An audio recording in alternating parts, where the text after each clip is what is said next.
Hey everyone, we at the Bellack Library wanted to create a video to show you how to use Zoom from the student perspective. Take it away, Anna. Hi. All right. So this is what Zoom looks like on the student perspective. This is full screen right now. So as you see at the bottom left, if you hover down here, you see a black bar. Right here is the mute and then stop video. And if you open the top arrows on each side, you get to change the options on how you want to use your microphone and your web camera.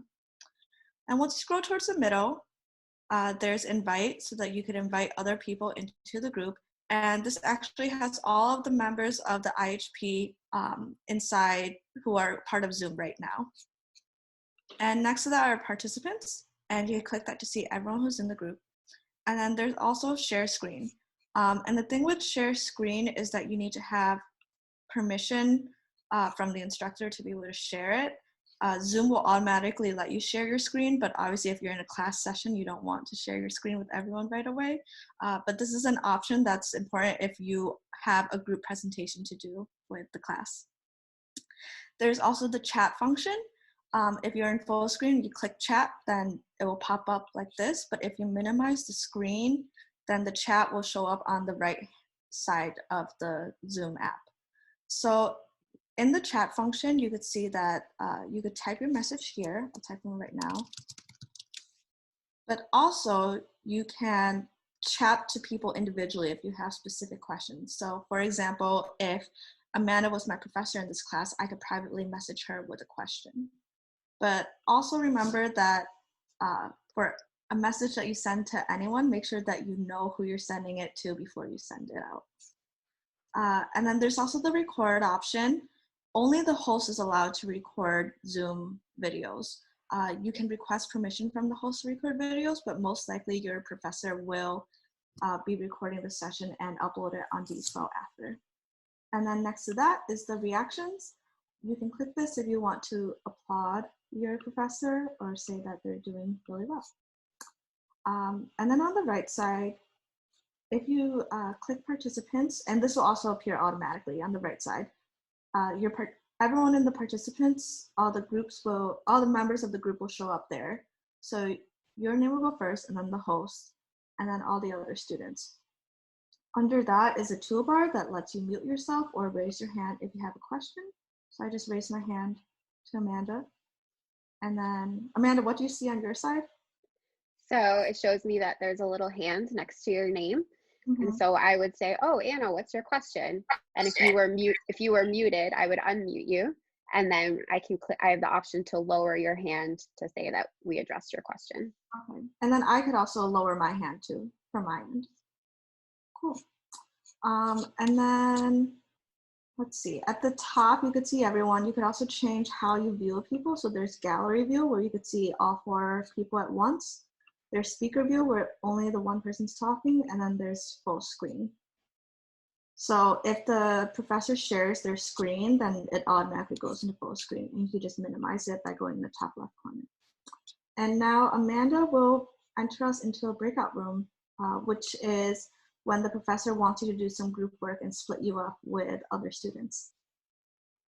All right, so I'm going to put everyone into breakout rooms, and so you'll get to see from a student perspective what that looks like. There you go. Right, so it says the host is inviting you to join breakout room. I'll press join.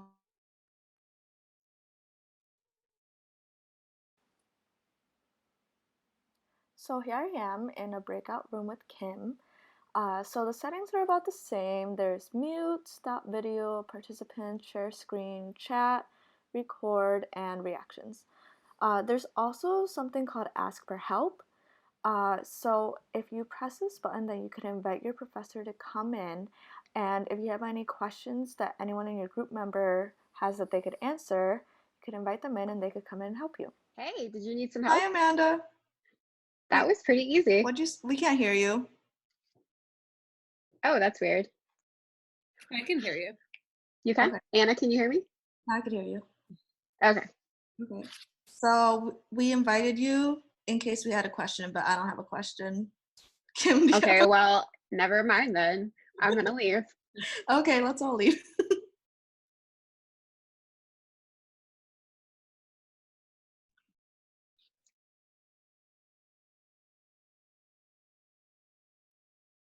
All right, so just remember that when you come back from a breakout room, you're automatically muted.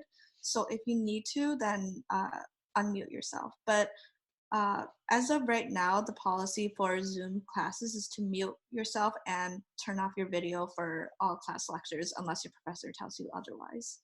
So if you click the share screen option, there's also a whiteboard that you could click on. You share it with everyone in the group, and this is useful for one, professor, so they could draw out what they're thinking, but also if you have a concept or idea or diagram to share with the class, you can, and this is also good for group meetings in the breakout rooms, you could also draw and write things that you think are important to what you're talking about. And then there's also a text option so that you could type out what you're thinking, and then you could clear here to clear out your drawings, and then you could also save drawings once you're done with it. So it's just like a virtual white screen since we're not in a physical classroom environment. And then when you're done, you just exit and then go back to the Zoom meeting. That's it for today. Bye. Stay safe. And remember to go to the library website if you have any questions.